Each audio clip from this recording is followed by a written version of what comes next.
When trying on the wedding dress, a video of my fiancé kissing his new female companion passionately was exposed.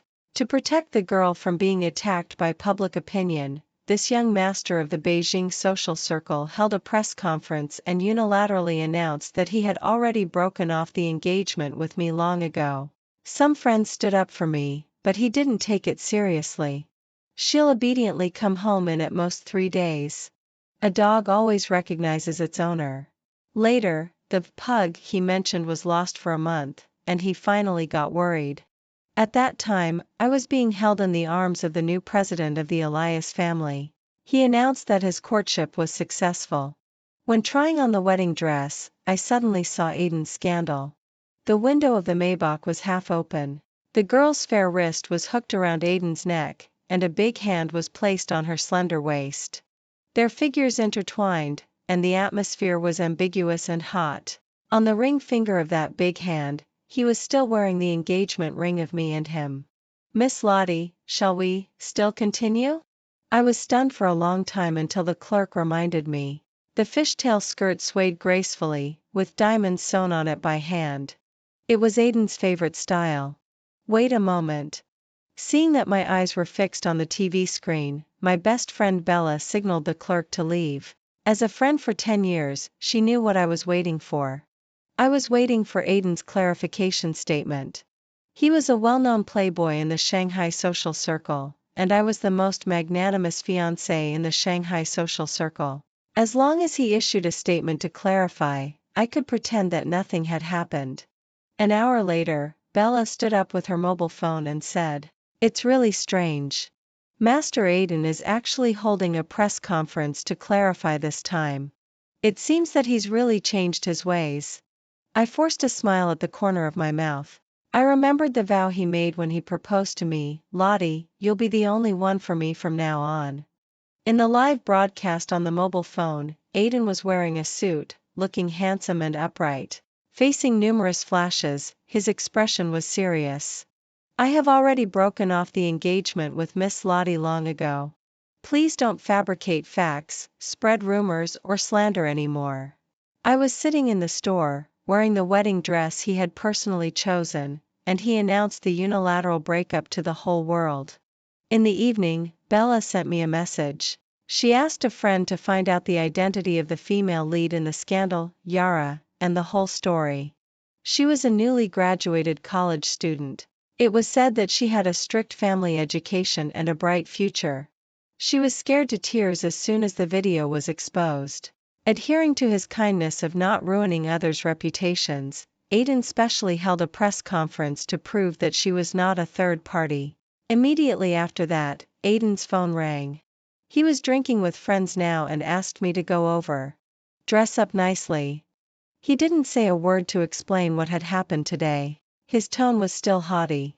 His friends also seemed to have lost their memories. They kept calling me sister-in-law. The person in the makeup mirror, with black hair, red lips, bright eyes, white teeth, and snow-white skin, 3-tier moles at the corners of her eyes added a lot of charm. What I was most proud of was this face. This face made Master Aiden, who had been through countless women, stop for me. This face saved my mother's life.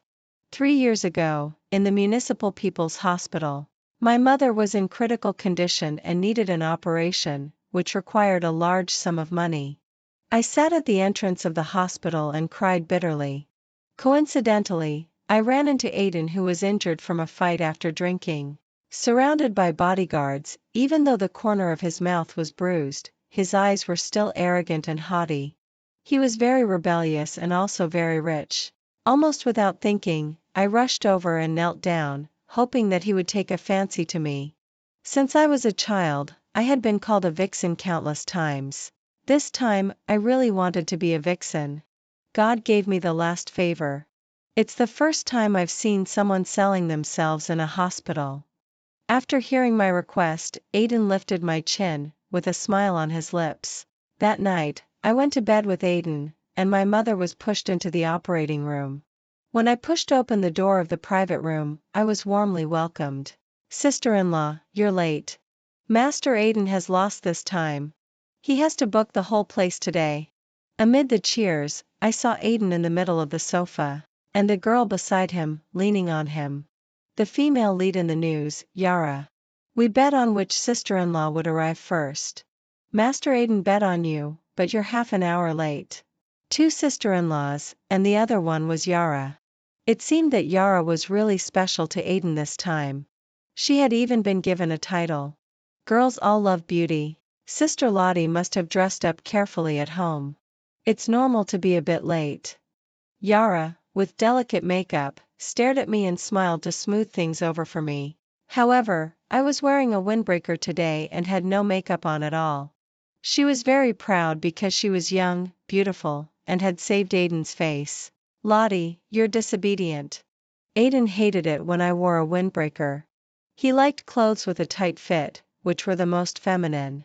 Just like the waist-cinched long dress that Yara was wearing now. We've already broken off the engagement. Why should I listen to you? I said with a smile and slowly walked towards Yara. No one dared to talk to Aiden like this. The whole room fell silent. Yara stared at me stubbornly, without any fear. I also have this necklace. It's from the same brand as the ring on my hand. I took the ring off my ring finger and put it in her palm. It's for you. With a snap, a cup was smashed on the ground. Aiden stared at me with a gloomy face. Lottie, what the fuck are you talking about? This pair of rings was specially customized by Aiden when he flew to France. I said, it's for her. Buy one, get one free. I don't want you either. After saying that, I turned and left. The moment I closed the door. Inside the room, there was the sound of wine bottles breaking one after another. After I left, the private room was dead silent. Yara was scared by Aiden's actions and held his arm, calling him. Mr. Aiden, this ring. She hoped that Aiden would nod, and then she could wear it rightfully. Give it to me. Just 2 words, and her fantasy was shattered. Aiden carefully put the ring into the pocket of his suit. Yara noticed that even though he had held a press conference today, he hadn't taken off the ring on his hand. It seems that sister-in-law is serious this time. Did you go too far? I heard that she was still trying on the wedding dress this afternoon.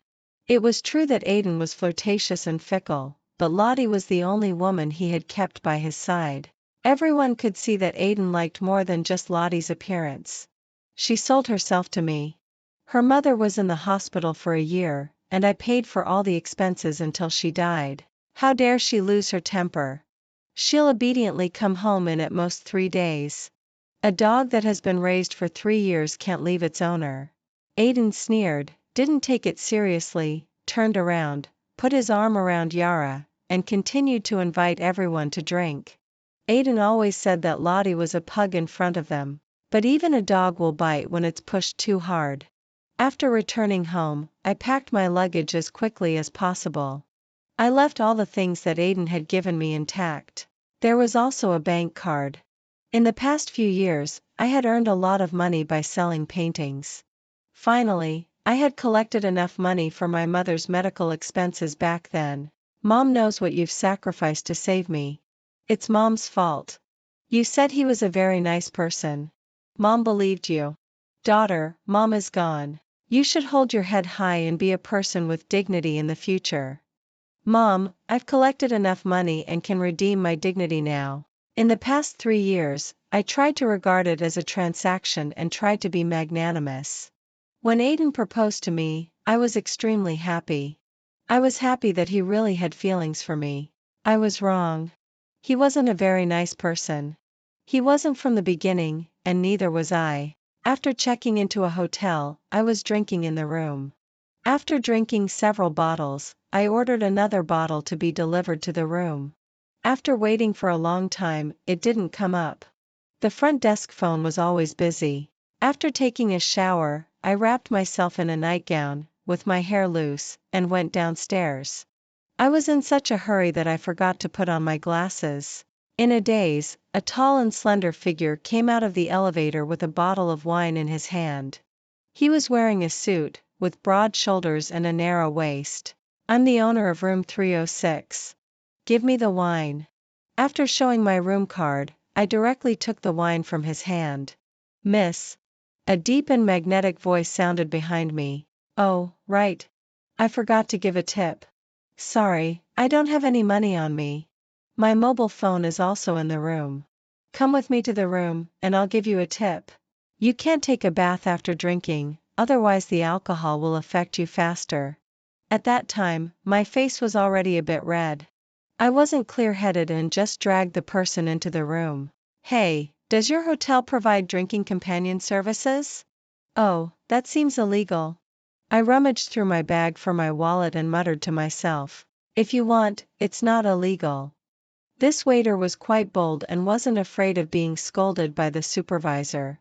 I put on my glasses and saw his face clearly. He was very good-looking, with an androgynous beauty, delicately carved, and his facial features were three-dimensional and perfect. Your skull must be very beautiful. I handed the wine bottle I had just drunk from to him, stood on tiptoe, and leaned closer to look at his face. He also smelled of alcohol. I gently placed my finger on his thin lips, and in an instant, my wrist was grasped. I looked up and met those dark and unfathomable eyes, which made my heart skip a beat. As if possessed by something, I kissed him. The man's body froze for a moment at first, and then he responded with even more passionate actions. The next morning, my back and waist were red, which were the marks left by being pressed against the wall and rubbed last night. I rubbed my sore lower abdomen and looked at the messy room. The sofa, the bed, and the French windows all left vivid and passionate images in my mind. On the first night after breaking up with Aiden, I slept with a waiter. The sound of water in the bathroom stopped, and a man with a towel tied around his lower body came out. "You're awake, Miss Lottie." I covered my eyes with my hands, but couldn't help peeking at his naked upper body. His abdominal muscles were obvious, and his arms were firm.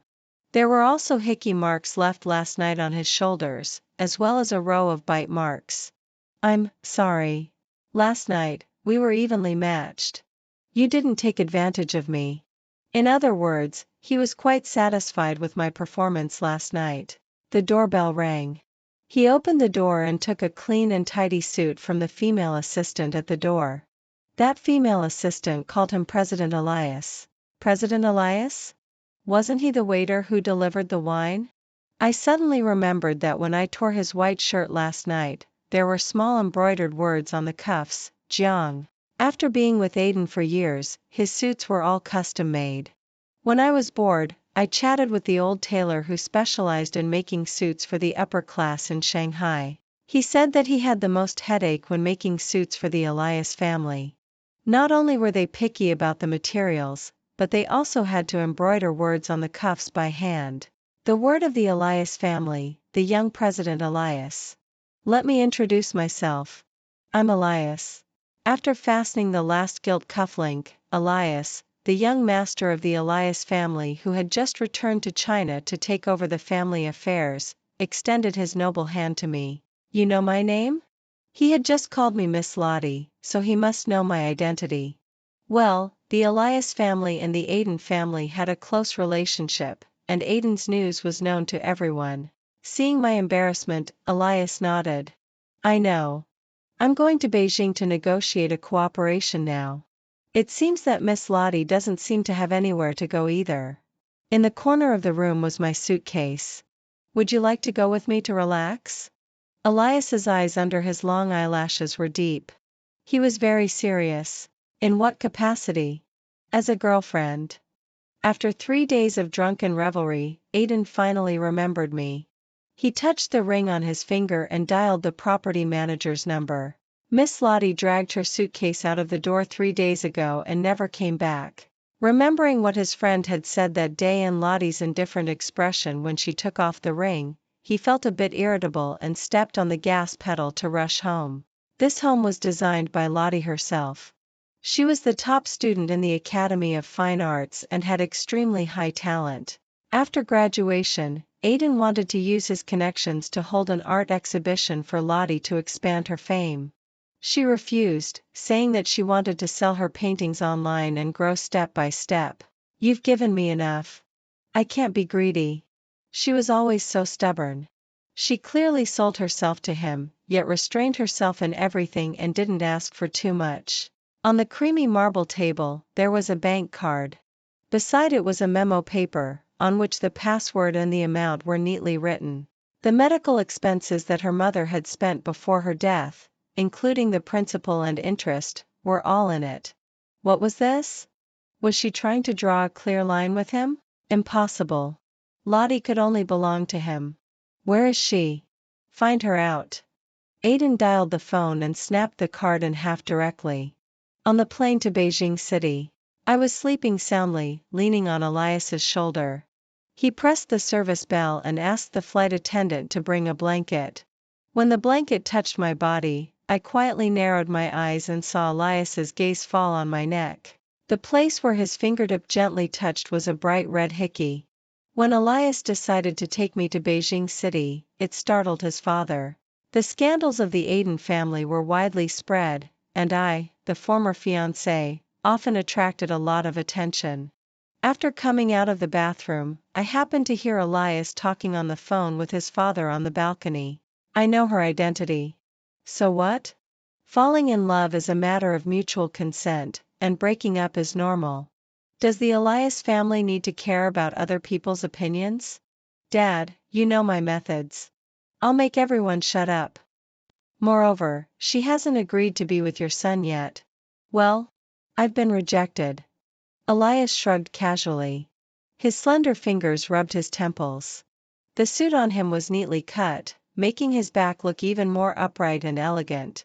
He was right. I had refused his request and put forward a bolder idea. Mr. Jiang, I don't want to talk about feelings. How about we just make a deal? A casual relationship that can end at any time. In Beijing City. The Elias family intended to shift the focus of the company to Beijing City.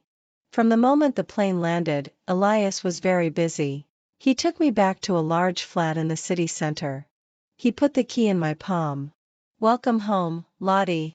Then, he bent down with a smile and gently kissed me on the ear. His hot breath blew on my skin, and the ambiguous atmosphere exploded around us in an instant. The welcome ceremony was quite exhausting, both physically and mentally. My cell phone rang with a message. It was from Bella. Lottie, where have you gone? Aiden is going crazy looking for you. This crazy man has searched everywhere you could possibly go. He said that if you don't come back, you should never come back. I typed an apology in the dialog box and also reported that I was safe. I knew Aiden's methods. He was a possessive person and would definitely use all kinds of means to find me. Should I ask the airline to tell him about your itinerary? I'm also his primary school classmate, and we can catch up on old times too. Elias brushed my sweaty hair behind my ear and kissed my forehead. Obviously, he couldn't wait to have a proper relationship with me. No need. An ex is no different from a dead person. Well, then I'll try my best to be a qualified current partner. I saw the progress of Aiden and Yara's relationship on my phone. When he held Yara's hand and made an official announcement, the comments below the Weibo post were all blessings. Yara was a student in the Department of Performing Arts and debuted with the identity of Aiden's girlfriend. With the support of capital, Yara received many offers from film crews, and some even invited her to be the female lead. She liked to show off her affection on social platforms. Recently, what she showed off was the couple rings that Mr. Aiden had spent a lot of money on for her. Some people ridiculed Yara, saying that she would become the second me. So what if they made an official announcement? Lottie was even engaged before, but the engagement was also broken off. Besides, even if they got married, they could still get divorced. A mistress is still a mistress. That night, this hater received a lawyer's letter warning from Aiden. Aiden was taking actions to prove Yara's special status. It was clear who the real one was. Bella sent me a message. Oh no, Aiden is serious this time. Lottie, have you really let go? I replied with a yes. To be honest, I really loved him and really wanted to marry him. He had helped extend my mother's life for a year. He had helped me drive away those local hooligans who came to ask for debts. No matter how dissolute his reputation was outside, he was the light in my dark days. Before my mother passed away, He held my hand beside the hospital bed and promised word by word that he would take care of me for the rest of my life. Auntie, I really love Lottie. That year, he really turned over a new leaf, cut off contact with his bad friends, and accompanied me to decorate our wedding room bit by bit. I naively thought that he really loved me. If I hadn't accidentally heard him call me a lapdog in front of his friends, I would have always believed him. Lottie is so cute and sensible, just like a little puppy. You'll develop feelings for it as you keep it. His friend asked him if he really wanted to marry me. Oh, I saw her mother was dying that day and was worried about her daughter. She was so pitiful. I just said it casually. It's like doing a good deed. After saying that, he laughed. Who would refuse a beautiful companion dog? At that moment, all the infatuation in my heart was shattered. Looking at the engagement ring on my hand, I felt that I was a joke known to everyone. It had been a month since I came to Beijing City. I said I came out to relax, but actually I didn't go anywhere. During the day, I set up an easel at home and painted. At night, I developed my relationship with Elias. This kind of life was quite physically exhausting, and I was too lazy to move around. Elias had a good knowledge of oil painting. When working from home, he liked to sit quietly beside me, drinking coffee and looking at the computer. Occasionally, he would give me some suggestions. Occasionally, he would shamelessly ask me to paint his portrait. Miss Lottie, the great painter. I should be easier to paint than those models in the Academy of Fine Arts, right? He crouched down. His 1.87-meter tall figure looked out of place on the ground. He looked at me pitifully. I gestured with my paintbrush at his outline and praised that he was really born perfect.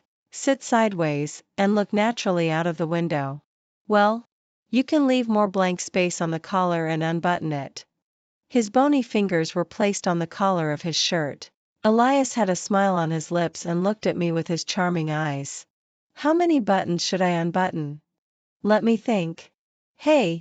I didn't ask you to unbutton them all. In a minute, the view under the shirt was completely exposed. Such a body with perfect lines, even if you looked at it many times, would still make you feel a bit embarrassed. Why are you blushing? You're not professional at all.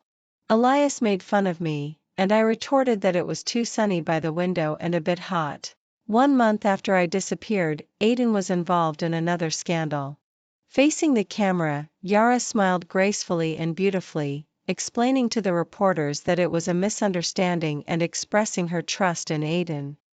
At her filming launch ceremony, depending on the specific context of the film or TV show production, Aiden, who had promised to attend, didn't show up. What's more, someone took pictures of Yara being kicked out of the car by Aiden halfway. Looking at her forced smile when facing the reporter's tricky questions, I suddenly remembered myself in the past. Naive and stupid. Netizens sarcastically said that Aiden was like a butterfly and would never stay on one flower.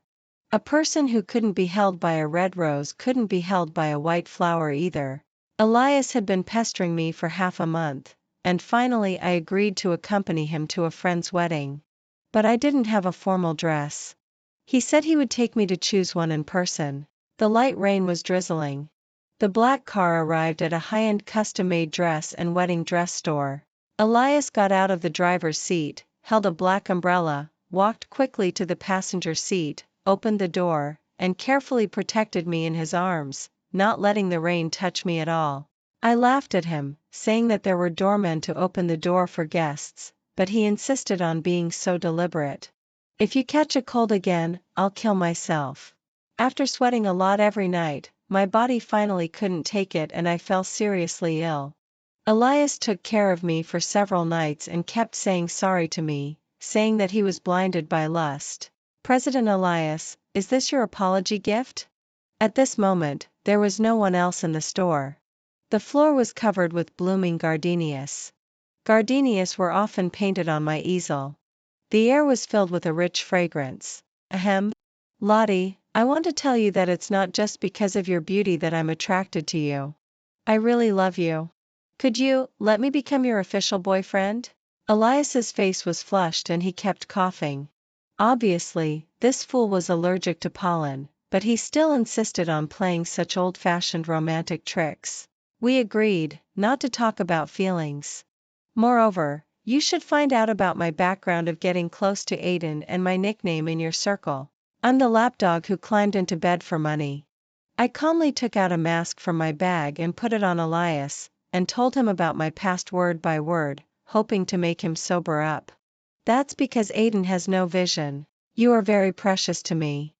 After saying that, the white cover on the stairs suddenly fell to the ground. One oil painting after another appeared in front of us. These were the oil paintings that I had sold. How did he? I had a loyal fan of my paintings. Every time I put up a work for sale, he would always be the first to bid. Once, Aiden played a prank and increased the price of one painting 10 times, but it was still bought 1 minute later. Aiden had investigated this mysterious buyer and only found that it was an overseas IP. It turned out to be Elias. No wonder he was so familiar with my painting style. Well, am I considered a successful fangirl? It seems that heaven was moved by my sincerity and took the initiative to build a bridge for us. Lottie, please seriously consider me. Before I could think about it, the next second, Elias rolled his eyes and fell straight to the ground. The next day, Elias woke up in the hospital. His face was swollen like a pig's head. I was sleeping soundly beside the bed, with only a sweater coat on. My hair was also in a mess. You're awake. I felt a gentle touch on the top of my head. I raised my head, smiled at him, and then turned around to get the insulated food container. I've cooked porridge. It's still hot. Lottie. Elias's mouth was still swollen, and his speech was unclear. His eyes were fixed on me all the time. Are you stupid? Have you watched too many idol dramas? It's so cheesy. Just confess your love. Why play with those romantic flowers? It's wasteful and not environmentally friendly. I kept babbling, with the corners of my mouth rising unconsciously. Unlike Aiden, Elias had always been strictly required and received top-notch education and training. He accidentally discovered my paintings abroad. He liked the stubborn vitality in my paintings. Even when it was pouring rain, there were still little flowers standing upright and holding their heads high. Unexpectedly, like the paintings, I made him fall deeply in love. After seeing my paintings, he suddenly realized that this relationship had never been a whim. Lottie, I know what you're worried about. Those things are just trifles to me. I, Elias, have always been a person who looks forward. You should be the same. Could you? Loving someone is like taking care of a flower. Some people trample on it casually and let it drift away with the water, while others are willing to cultivate the soil again and take good care of it carefully. Elias, let's give it a try. I stopped what I was doing and looked at him gently and firmly.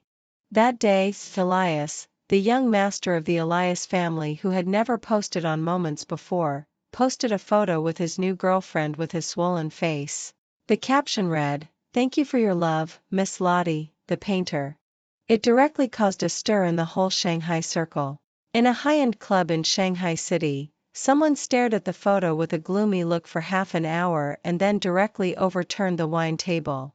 2 days later, Elias's swelling went down and he was discharged from the hospital. I accompanied him to attend his good friend Theo's wedding as scheduled.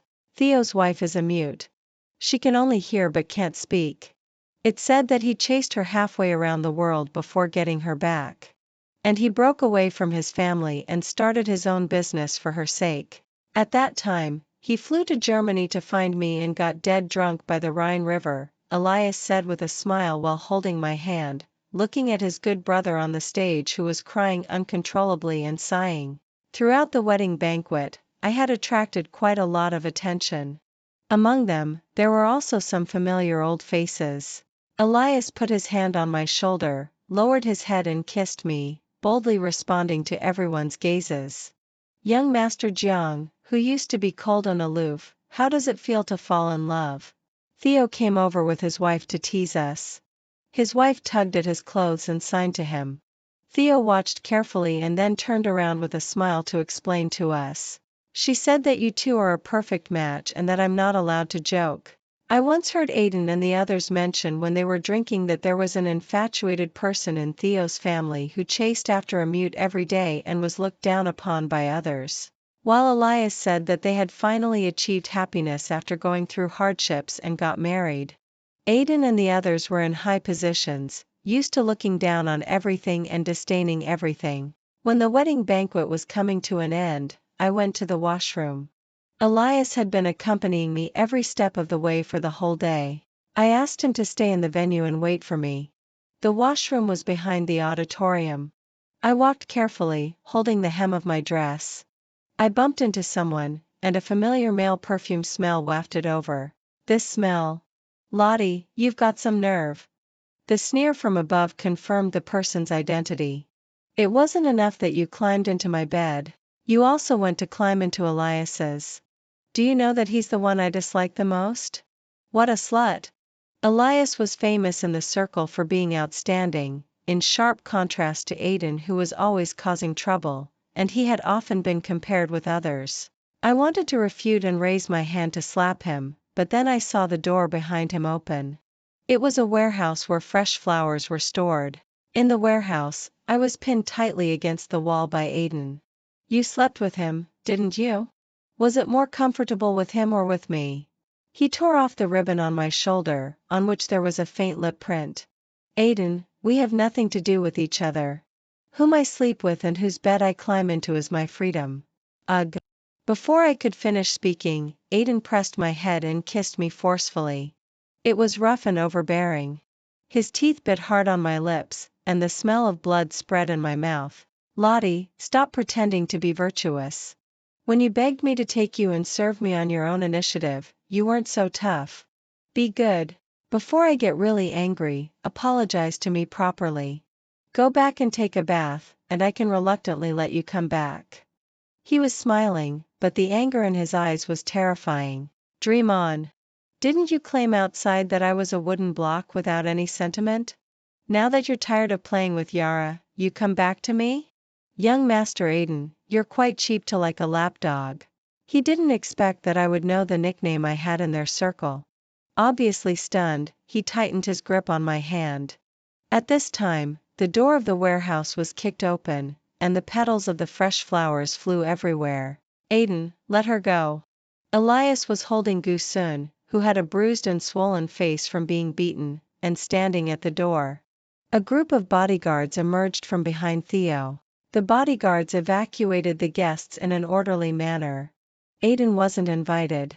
He was brought in by an invited guest. Both Theo's family and Elias's family were prominent families. No matter how rascal Aiden was, he would still be a bit cautious. Elias quickly wrapped his suit jacket around me, and I buried my head in his arms. I'm here, Lottie. He gently comforted me by stroking my back. At this moment, Aiden folded his arms and jeered, blowing a whistle.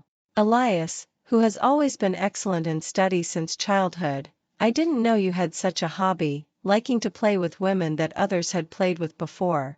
How was it sleeping with Lottie? I trained her myself. Please forgive me if there's anything lacking. It's just a dog. I'm quite generous.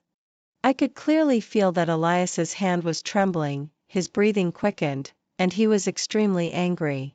Just when he wanted to rush out and hit Aiden. I hugged him tighter and looked up at him almost pleadingly. Don't go over there. Today is Theo's wedding. They had finally come together. Don't let today turn into a farce because of me. At that moment, Elias's gaze when looking at me tightened, and the veins on his forehead bulged. Did he kiss you? The wound on the corner of his mouth was big. Even a slight movement would cause it to bleed. Sorry, Theo. Elias suppressed his anger and turned to apologize politely to Theo. He really couldn't hold it back and had to beat that bastard with his own hands. No need. I'll close the door. As old friends for many years, Theo understood and waved to us at the door. Elias handed me over to the bodyguards to take me out.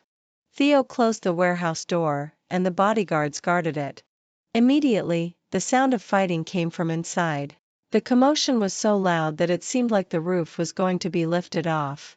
Nobody dared to step forward to stop the fight. Aiden was beaten badly. His arm was broken, his calf was broken, and his face was covered with bruises and blood.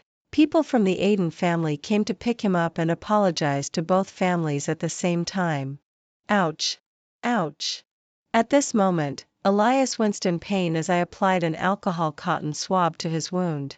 He had been a martial arts enthusiast in college and only suffered minor injuries. How old are you? Still fighting. I sighed and checked the wound on his face again. I didn't lose anyway. He pouted unhappily, like a child. When we were in primary school, Aiden had bullied everyone in the class except Elias. Because the refined and noble young Master Jiang had never been soft-hearted when he fought. The secretary came and said that Aiden refused to leave and wanted to see me. Do you want to go? If you want to go, I'll accompany you. Don't worry. He can't do anything to you. When I was hesitating, Elias held my hand firmly, with a determined look in his eyes. I nodded and gave him a smile back. Some things had to be settled once and for all. In the hall of Theo's family, Aiden was sitting in a wheelchair, with his hands and feet wrapped in gauze. He was surrounded by bodyguards, just like when I first met him. Lottie, come back with me, okay? I'm sorry. Look, our wedding rings. I've been wearing them all the time. Lottie, I'm in so much pain. Aiden's eyes were bloodshot, his voice choked, and he looked desolate sitting in the wheelchair. Everyone was shocked. The unruly young Master Aiden was coaxing someone for the first time. People from the Aiden family handed over a box, and 2 wedding rings were neatly placed inside. I was just playing around with Yara. I've already asked someone to release a breakup statement. I don't know how Yara, who was filming at that moment, felt when she saw that she was unilaterally broken up with. Aiden, Lottie is my girlfriend now. If you continue to blatantly talk nonsense like this, I don't mind beating you up again. I'll make sure you lose half of your life here. Elias took the ring box and threw it in a perfect arc into the pool outside the window. Then he turned around and smiled at me. What ugly rings. You deserve more beautiful ones. Damn you, Elias. Aiden roared and ordered people to quickly go into the pool to look for the rings. Go back, Aiden. The fact that you announced the dissolution of our engagement is known to everyone. You've never looked up to me. I was being stupid before. Young Master Aiden loves freedom and doesn't like to be restrained. Lottie can't afford to climb high. I stared at his discomposed appearance and said calmly. Aiden was stunned for a moment. After seeing that I was intertwined with Elias's fingers and looking at him affectionately and gently, the passion in his eyes completely turned to ashes. If you don't want the Elias family and the Aiden family to terminate all cooperation, take him and leave immediately. Elias impatiently drove them away, and Aiden was carried into the car dejectedly. There were several big news in the Shanghai circle. First, the new president of the Elias family group announced that the future development focus would be moved to Beijing. Meanwhile, he publicly announced his fiancé. It was Lottie, the former fiancé who was recently divorced by Aiden. The public was in an uproar. Second, Yara claimed that she had no idea about the breakup and said that she was already pregnant. She angrily showed many chat screenshots and records, directly exposing Aiden as a heartbreaker who abandoned her after having an affair. She accused Aiden of cheating on her feelings. Even, she was willing to risk everything and expose the phone recordings with Aiden. This directly confirmed the fact that Aiden unilaterally dissolved the engagement with Lottie and proved that Aiden was an out-and-out scumbag. Third, Aiden was deeply involved in a scandal, and the stocks of the Aiden family kept falling. Aiden's father had to come forward to apologize for his good-for-nothing playboy son. A few days later, another big news topped the hot search again. Yara was sued by the Aiden family in court on the grounds of fabricating facts and extortion. It was true that Aiden broke up unilaterally, but Yara wasn't pregnant. She wanted to use public opinion to force the Aiden family to pay hush money to settle the matter. The Aiden family couldn't tolerate her repeated provocations and directly sued her. Bella excitedly called me to share the gossip. Before, it was always young Master Aiden who played with others. This time, he was finally played by others. Without the protection of the Aiden family, Yara was completely dug out by netizens. From the very beginning, her encounter with Aiden was a conspiracy. The videos were deliberately taken by paparazzi, and every angle was carefully designed. TSK, young Master Aiden threatened to make her stay in prison for a long time. Elias still had a lot of work in Shanghai. I accompanied him back for a trip. The city was brightly lit and carried too many memories of mine. Lottie, are you satisfied with the wedding plan? If you don't like Bali, we can go to Croatia. The coastline there is very beautiful. Theo and the others had to hold the wedding in Beijing because of the old man's face. We don't care. We can go anywhere. Wherever you say, we'll go there. Elias carefully flipped through the wedding planning book page by page in the car. He was really impatient. He had just got engaged and was already busy planning the wedding affairs nonstop. Isn't it too soon? I wasn't quite used to this pace. Seeing that I was a bit absent-minded, Elias turned my head that was looking out of the window towards him. With a passionate gaze and a serious attitude, he said, Lottie, I don't want to wait too long. In late autumn, Elias needed to make a new suit. The old tailor master lived a secluded life and didn't care about the news. When he saw me, he was a bit surprised, then nodded and gave me a gentle smile. Girl, he's more suitable for you than the previous one. I've been making clothes for people for decades and have seen a lot of merchants and celebrities. The people in the Elias family are picky and rigid, but they are all modest and polite. I heard that we were getting married. To express his congratulations, the old master made a cheongsam for me for free. It was a couple style with Elias's. When we said goodbye and walked out the door, a Maybach was parked at the entrance of the alley. Aiden was wearing a black woolen coat and leaning against the car. You've recovered so quickly. It seems you're in good health. Elias looked at him warily. The way Aiden looked at me made him very unhappy. Lottie, I won the lawsuit. It was Yara who. Aiden completely ignored Elias's fierce gaze and just explained to me on his own. I know. I can use the internet. It was said that on the day of the court hearing, Yara cursed at Aiden in the courtroom. Do you hate me that much? I've been with you for so long, and you really don't care about our relationship at all.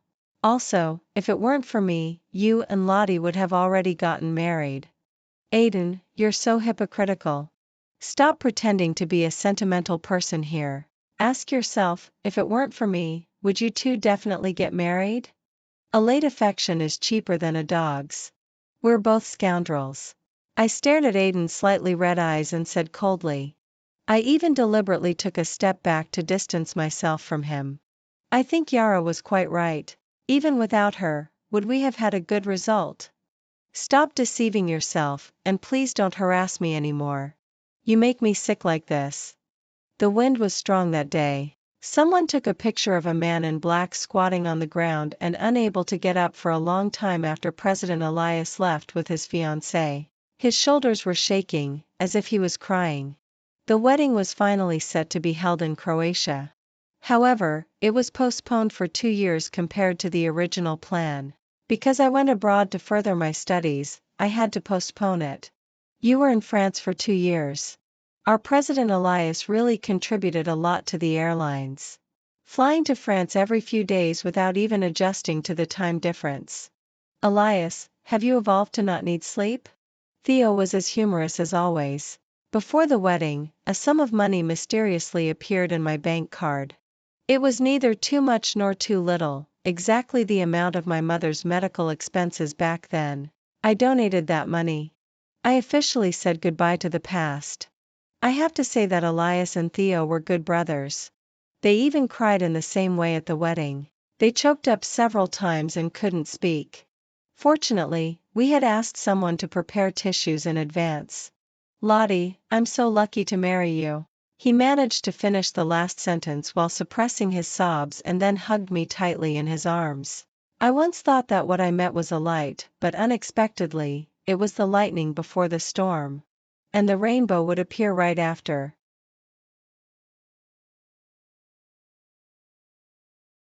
When Leo accompanied me for the prenatal examination, he received a call from his wife.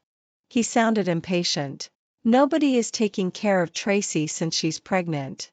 Is the wedding anniversary that important? Don't be so thoughtless. Later, Luna held an abortion certificate and a bag of blood-stained unknown items and presented them to Leo with red eyes. Those who betray true feelings will suffer 1,000 needles in their hearts. I'll punish you, those who lose me will lose me forever.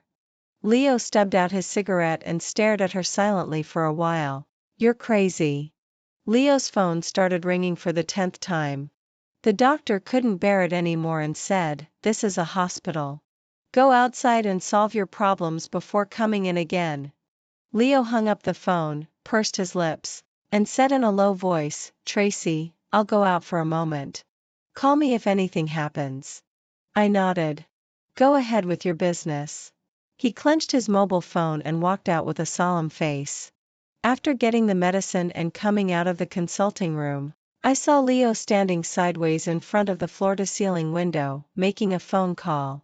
He tried hard to suppress his voice, but it still faintly drifted along the empty corridor. Tracy is pregnant and is alone in the country now. Her parents have always regarded me as half of their son since I was a child. I promised them to take good care of her during this period. I told you that she came for a prenatal examination today. Is the wedding anniversary that important? Does it have to start in the morning? Luna, can't you be a bit more sensible? The sunlight after the first snowfall shone through the wide windows and fell on his tall and straight figure, creating a hazy halo around him. It should have been a pleasant sight to behold. But at this moment, Leo, who usually had bright and open eyebrows and eyes, was frowning tightly. The corners of his mouth showed a hint of coldness because they were pursed so straight. From a distance, the man was full of impatience and irritability. People nearby started to cast strange glances at him one after another. I said, "Leo, I'm done." Leo turned his head to see me and said roughly, "All right, that's it." Then he immediately hung up the phone and walked towards me. He asked with concern, "How is it? Is everything okay?" "There are some signs of threatened miscarriage. The doctor said it's not serious." He took the examination report from my hand and looked at it carefully. "Don't let your guard down during this period. You'd better go and live in my old family house as my mother suggested. She can help take care of you, and your parents will be relieved when they are abroad." I smiled and said, "No need. The place where I live now is close to the company. It would be more troublesome to go to your old family house." Leo looked at me and said somewhat self-mockingly, "Tracy, why do we seem to be more distant from each other as we grow older? I remember in the past. It's normal. We were young before, and now we've grown up." I interrupted him with a smile. "Thank you for today. By the way, is there something wrong with Luna? You should go quickly. I can take a taxi by myself." As I spoke, I tightened my cashmere scarf and turned around to leave. Leo grabbed me, frowned, and said in an unrefusable tone, "No, I'll drive you home." "You can't drive now. If I hadn't gone to pick you up this morning, you, a pregnant woman, would have been standing on the snowy road to hail a taxi. It's too dangerous. Last night there was the heaviest snowfall since winter began this year. The ice on the road hadn't been artificially melted in time, and there was a long queue for taxis." I didn't insist anymore. The road was very difficult to travel on, and the car could only move slowly. When waiting for the traffic lights, Leo's phone rang again. He waited for a few rings, took a deep breath, and answered it. In the enclosed space, the woman's lonely voice came clearly. "Leo, I had a surprise for you today. But now, if you don't rush home within half an hour, I might. I won't tell you about it." Leo had a solemn face and said coldly, "Then don't tell me." Then he hung up the phone neatly. I turned my head and narrowed my eyes because of the sunlight reflected from the snow outside. I felt a sense of emotion rising in my heart. For a moment, it was hard to believe that the person being treated like this by Leo was Luna. After all, she was the one he once went all out for, gave up everything for, and was willing to fight against the whole world to be with. Leo, Luna, and I were high school classmates. Before Luna transferred to our school, Leo and I were widely regarded as a perfect couple in the eyes of our classmates. I was the top student in the liberal arts class, and he was the top student in the science class. Moreover, our mothers were best friends. Leo and I grew up as each other's first loves. We went to and left school together every day. His family's car would take us to school, and my family's car would pick us up after school.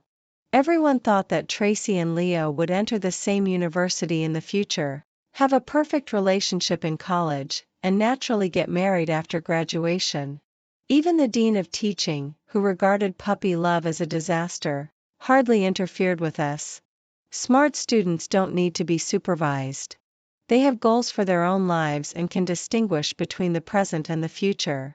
Our high school ranked among the top 2 in the city. Every year, there were several quota for taking care of poor students. Luna transferred to our school as one of the poor students in Senior 3. She was in the science department and was in the same class as Leo. Most of the transferred poor students were very low-key due to their family backgrounds or differences in academic performance. Luna was an exception. On her first day at school, she gave each person in the class a flower. She stood on the podium, with a high ponytail, a bright smile, and introduced herself generously. She said that her parents were flower farmers and that if anyone needed to send or buy flowers in the future, they could come to her. The children who had fought their way into the Key High School were all focused on their studies and had no time or inclination to engage in discrimination, targeting, or bullying. At that time, most of us girls wore school uniforms, had no makeup on, and had short hair that never changed. We either wore glasses or had dull eyes. Luna was different. She was pretty and had a cheerful personality. Because her grades were far behind, she didn't have the pressure of the college entrance examination. She could braid her hair into various beautiful styles. Her lips were always bright red. She often unzipped her school uniform, revealing the plump and round little vest inside. She was silent in class but became lively and cheerful after class. She would show everyone her lipsticks and powder compacts, and vividly tell stories about certain xianxia plots or some love variety shows. When everyone was nervous about an upcoming exam and worried about the results after the exam, she could always laugh out loud, looking carefree and unrestrained. Luna's appearance was like a bright and brilliant light for our boring and tough Senior 3 life at that time. She was so different, so unique and charming. She dazzled many people. I just didn't expect that Leo was among them. The signs started when he said that he couldn't accompany me home after school anymore. Did you sign up for tutoring? I lifted my head from the test papers and pushed up my thick glasses. Leo was sitting sideways on the desk in front of me, looking a bit absent-minded. No, the teacher arranged for me to tutor someone else. I was a bit surprised. Who are you tutoring? He was a talented student and usually looked down on others. Except for me. When discussing problems with anyone else, he would always think that others were slow in response and that it was a waste of time. I couldn't believe that he would actually agree to tutor a classmate for the teacher. He quickly glanced out of the window and pursed his lips. It's Luna from our class. I frowned. Her grades shouldn't be in the range that requires tutoring. It's not right for the teacher to ask you to tutor her. Leo's face suddenly turned a bit ugly. Not everyone can enjoy excellent educational resources like you since childhood. You can't look down on others just because they have a poor foundation. Everyone has the right to strive for progress. I was stunned for a few seconds by what he said. Are you crazy? Leo jumped down from the desk, looking a bit shocked. Tracy, who did you learn to swear from? It came naturally. I said angrily. You're putting such a big label on me. I just expressed my reasonable doubts, and now I'm looking down on others. You can tutor whoever you like. I was just being nosy. I turned my head and ignored him. Leo frowned, about to say something when a girl's voice calling him came from outside the window. Leo, let's go. There won't be any seats left soon. I looked over and saw Luna smiling and lying on the window, waving the book in her hand. She didn't even glance at me. Leo's eyes flickered slightly. He turned his head away uncomfortably and replied, "Yeah, I got it. What's the rush?" The sunlight filtered through the branches of the plane trees and shone on the boy's ears, making them turn slightly red. My heart sank inexplicably. He reached out and quickly rubbed my head with a somewhat warning tone. "Tracy, don't learn bad habits." Before the last word fell, he rushed out in a hurry. He walked away side by side with Luna. The girl's high ponytail swayed back and forth. A bad premonition rose in my heart. From that day on, Leo didn't take the car home with me anymore. I didn't know how he explained it to his family. I just heard Leo's mother mention that he arrived home 2 hours later after school every day. During a weekend dinner of our two families, he suddenly asked me in public, "I want to exercise and ride a bicycle to school in the morning. Do you want to come with me?" I looked at him. "No." He showed a regretful expression. "Then we can't take the car to school together anymore." I lowered my head and drank my drink silently. In the following days, Leo and Luna always arrived at school just in time every morning. I heard that he rode his bicycle to pick her up at her home by taking a detour every day. They grew closer and closer. The person who used to go in and out with him changed from me to Luna. When Leo played basketball, the person who brought him water and towels also changed from me to her. In the past, during the break, Leo would often come from the other end of the corridor to find me, or chat and laugh with the male classmates I knew in my class, or pretend to be shocked and tease me with a youthful and high-spirited face. "Tracy, you didn't even solve this problem? Do you want me, the great master, to give you some pointers?" Now, he hadn't come for a long time. I went to his class once because of school affairs. He and Luna were sitting with their heads close together, holding pens as if they were explaining problems. But I could tell that he was in a slight state of excitement. Rumors started spreading in the school. Often, he and Luna would walk past the window shoulder to shoulder, and the girls' carefree laughter would drift into the classroom. Classmates would look at me with pity and sympathy in their eyes. When I was thinking about difficult problems, I would inexplicably feel a sense of irritability in my heart. There was the pain of a suddenly broken youthful throbbing, and also the sense of betrayal of suddenly realizing that the youthful friendship was as light as a feather in the eyes of others. In just 2 months, I somehow became the one left behind. Unconsciously. There wasn't even a formal notice. I'm a person with a bit of pride in my bones. The senior year of high school was already extremely hectic, and since Leo didn't come to find me, naturally, I didn't go to look for him either. I quickly adjusted myself and devoted myself wholeheartedly to preparing for the recommended admission assessment of Peking University. That day, I took the medicine that Leo's mother asked me to bring and went to Leo's classroom to find him. His seat was by the window, and he was talking to his deskmate. "Did you and Tracy have a fight?" his male deskmate asked. Leo was casually twirling a pen between his fingers. "No." "Then have you changed your mind? Don't you like Tracy anymore but like Luna instead?" His deskmate was joking with him. He cursed with a laugh. "Don't spread rumors. Tracy and I just grew up together. There's nothing like that. It's all baseless gossip," he said, turning his head slightly, and the pen in his hand suddenly started spinning very fast. Suddenly, I realized that he knew I was there. Those words were deliberately said for me to hear. I was silent for a few seconds, then walked over and threw the medicine on his desk. "Your mom asked me to bring it to you.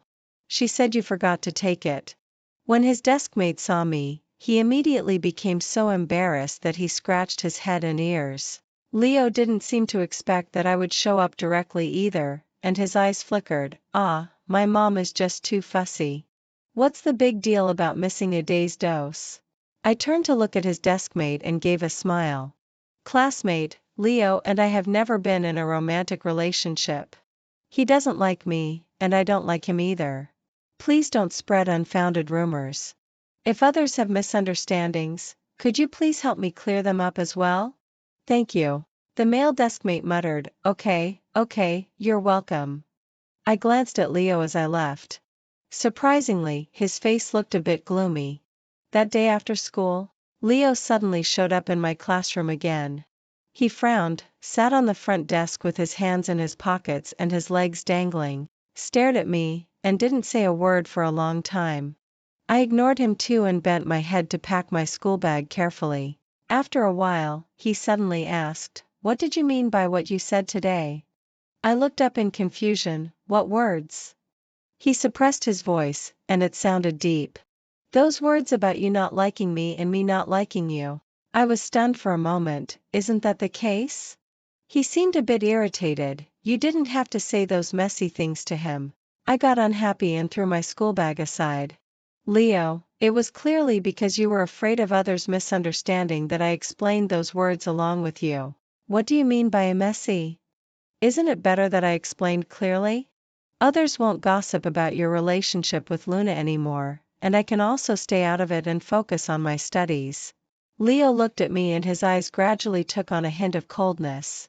"So that's what you think?" I got it. He nimbly jumped down and walked straight out. If our relationship had become distant before, then from that day on, it could be said that we had completely broken off. At school, when we ran into each other face to face, we didn't even say hello. During family gatherings, we sat far apart from each other. The adults on both sides looked both annoyed and amused, saying that the two kids were having a tantrum again. In the following month, I completely immersed myself in preparing for the recommended admission assessment. And at school, Leo and Luna seemed to be a couple. Luna brought a flower from home for Leo every day. She said generously that it wasn't always necessary for the boy to take the initiative. Girls could also give flowers to boys. During many dull breaks between classes, she would take out the cookies or small handicrafts she made by herself, put them in front of Leo with a smile, prop her face up with her hands, and plead in a low voice, "Leo, youth only comes once. It doesn't matter if you relax and accompany me once in a while." It was said that Leo would always give in, put down his pen with a helpless smile. On the day of the school sports meeting, I was giving a speech as a student representative. Because I forgot to bring my speech draft, I took a shortcut back to the classroom from the laboratory building in the middle of it. At the quiet corner of the stairs, I bumped into Leo and Luna. They were hugging tightly and kissing passionately. Luna saw me first, gave a delicate cry, broke away from Leo's embrace, and quickly straightened her messy school uniform. "Tracy, why are you here?" she asked with a somewhat inquiring look. That tone seemed to suspect that I had shown up on purpose. Leo had his back to me. At the moment he heard my name, his body suddenly became a bit stiff. I lowered my eyes and said coldly, "Excuse me, let me pass." As we passed by each other, Luna bit her lip and said timidly, "Could you please keep this secret for us?" I didn't say a word and walked straight ahead. Luna let out a sob and said with a crying voice, "Leo, what should we do? Won't Tracy tell the teachers? Will I be expelled?" "Tracy!" Leo shouted my name loudly from behind. I turned back impatiently and looked at them from the steps. "Don't worry. I don't have the time to tattle. Your affairs have nothing to do with me. I just happened to pass by. You can continue." Down the steps, Leo and I looked into each other's eyes, and his lips were tightly pursed. Suddenly, he reached out and pulled Luna into his arms and said softly, "Don't be afraid. It's just puppy love. No matter what happens, we'll face it together. Nobody can interfere."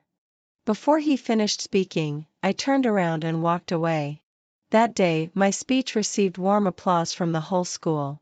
The North American investment company I worked for had a cooperation with Leo's company. At this stage, the two sides were in a critical period of negotiation. I led my team to work in his company's headquarters. After an international video conference, I was in his office to further communicate about the treaty part. The door was quietly pushed open, and Luna stood at the door. She had changed a lot. The bright and cheerful look that she always had in my impression was gone. Her cheeks were sunken, the corners of her eyes drooped, and her makeup was a bit too heavy, which instead made her look a bit old-fashioned. At this moment, she had a calm expression, her eyes were indifferent, and she quietly watched us, showing a kind of calmness that seemed to see everything clearly but didn't say a word. I felt a bit uncomfortable in my heart. After all, it was the first time we met as old classmates, and it was also on someone else's territory. I still stood up and greeted her with a smile. "Luna, long time no see. How are you?" She glanced at me, with a half smile on her face, stood still, and didn't respond. Leo reminded her unhappily, "Luna, Tracy is talking to you." Luna turned her head, stared at Leo, and asked softly, "When did this happen?" Leo frowned. "What are you talking about?" She gave a light laugh and slowly walked in and sat on the sofa. "When did you arrange for her to enter the company?" There was suppressed anger in Leo's voice. "I told you that my company has a cooperation with Tracy's company.